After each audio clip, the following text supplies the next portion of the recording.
This is another garden project, and it is a bird bath. And I got the different parts for this at Goodwill on their half-off Sundays. And so in total, this bird bath cost me, let's see, $3 to make it. The bottom part is a candlestick holder, but I didn't want it for that. I wanted it for this project.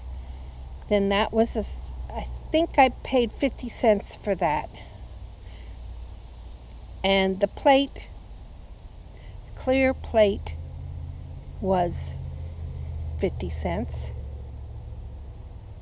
So that's $1. The vase that's painted there was $2, but it was 50% off, so that was $1. And the top plate, which I think is just beautiful, with the roses on it, and that is a pie plate.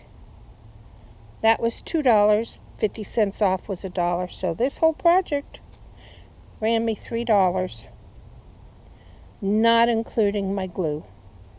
And the glue that I used on this was E6000.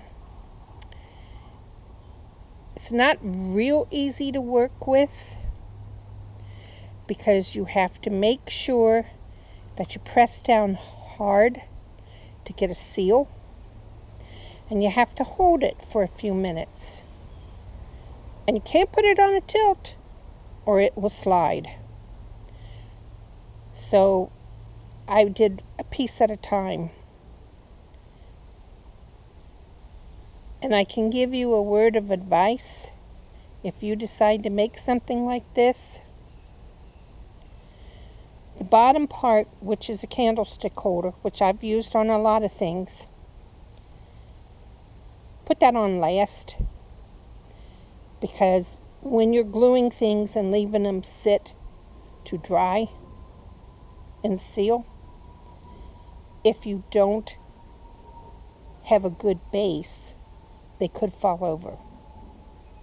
So put the candlestick holder on last. Anyway, that was another one of my hot weather projects.